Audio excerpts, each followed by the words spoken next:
Internet children, my name is Taylor and today I am here with special author guest Jennifer BARDSLEY, the author of Genesis Girl.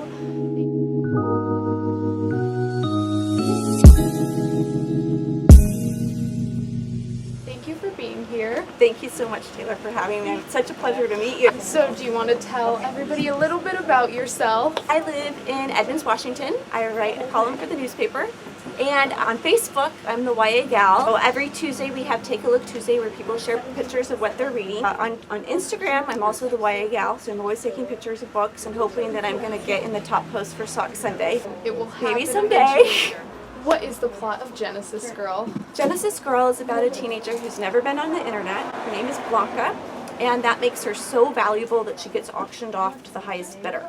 She's part of a religious order called Vestals, and they take this sacred vow that they're never going to be on the internet. They're always going to wear white. They wear a platinum cuff. Then when they become 18, they get auctioned off to the highest bidder, and a company purchases them and then uses them for advertising. So what is the process of releasing your first ever book with Month 9? There's two ways to really get books published these days. One is to self-publish and one is to traditionally publish. And they both take a tremendous amount of work. I wanted to go the traditionally published route. First, I got a literary agent. My agent is Liza Flessig, and she's wonderful. She went out and took my manuscript to different houses until we finally got a nibble. She gave me a 2-book deal, so there's a sequel already written that's in the works. After the deal was signed in 2014, then it was another 2.5 years to get published. Does book 2 have an official name yet? Right now it's being called Damaged Goods, but that could change. Authors don't generally get final say on their title or their cover. I like it. Did Yeah, you have I like any it too. say on it? No, I just got it and was like, I love Isn't it this. so cool? What YA author do you admire the most? Or like a couple that you really admire? I'm prejudiced Okay. because I know all of these debut authors in the Sweet 16. Right. And then I have my own little club that I created called 16 to Read. Those are like my besties. Some of them are, Ashley Herring-Blake from Suffer Love, and Aaron Schneider from Summer of Sloan, and Darcy Woods from Summer of Supernovas. I love Darcy. And Shannon M. Parker from The Girl Who Fell, and Lori Elizabeth Flynn from First. Just all been so supportive during this whole process. So I was going to ask you about like the Sweet 16s and 16 to Read. So like how does that process work and like how have you enjoyed it so much? It is tough, and this is one thing, if anyone who's watching this is an aspiring author, this is what I want you to know about self-publishing. These debut groups will not take you if you've ever self-published a YA novel or an MG novel. They only take debuts. If you self-published, that's your debut. It's really about learning to network and meet other authors. You say it's a benefit or a downside, like, does it balance out? It's totally balanced out. Definitely worth it. I've made so many good friends and I've learned a lot about the publishing industry from the Sweet 16s. If you could be any superhero, who would you be and why? I've always wanted to be able to fly, so I guess Superman? Superman is cool. Hermione Granger, I think she should count as a Oh, superhero yeah. too. Totally. Does writing the book yourself take away from the magic of like reading it afterwards? There's a magic that like comes with reading a new book. It does. And my book has a lot of big reveals. Like you think you know what's happening and then and so now when I read it, like I can see the little hints I'm leaving. What did you want to be when you were a child? I wanted to be a lawyer because I love to argue. Me too. Always want to be right too. Yes, exactly, of course. Well, after I graduated and I knew I needed to make a living right off the bat. I didn't want to go to school anymore. It's sort of ironic because I became a teacher.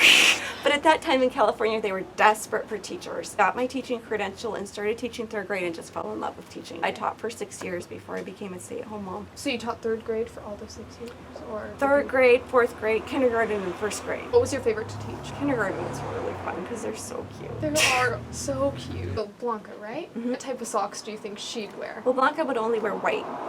Because she's a Vestal, so she only wears white. So I have some this or that questions really quick. Okay. Shopping in a bookstore or on like Amazon? Bookstore. And I'm glad you asked because we are at the Edmonds Bookshop in downtown Edmonds. It's an independent bookstore. Christmas or Thanksgiving? Christmas because of the presents. What's your favorite present you've ever gotten? Be my engagement ring. Oh! Would you rather have $10 million or a New York Times best-selling novel? I would take the New York Times best-selling novel. Probably. That would be so cool. Country music or rock music? I used to love country music so much, and then once I started driving my kids around in the car, there's too many bad words. Would you rather look at Bookstagram all day or watch BookTube videos? I'm a pretty hardcore Bookstagram addict. Yeah. Your Bookstagram is like I feed goals. I get constantly heart banned. You can only do about 300 hearts an hour before they think you're a robot. You really have to count, or you could get, your hearts won't stick, and then you'll get this pop-up saying, "You've been temporarily blocked from adding this content." How long are you blocked for when you get banned? Anywhere from 12 hours to 2 days. So do you like count every time you like? I count now, Oh every my hour. goodness. Because I've gotten banned 3 times. Still leave comments and things like that. But like you can't like post and you can't post? Or I can post, but I haven't been able to heart. That would It's be scary. so sad. The first time it happens to you, I'm like, I always hear about people going to like Twitter jail, and I'm always like, I feel like I'm the person who's going to be there next. It happened to Heidi from who wrote The Girl from Everywhere. She got in Twitter jail the day of her release because she was saying thank you, thank you, thank you, because everyone was tweeting her. Rain or snow? Rain. Easier to drive in. Yeah. My last question for you is, what do you have to say to the viewers of Taylicious Reads?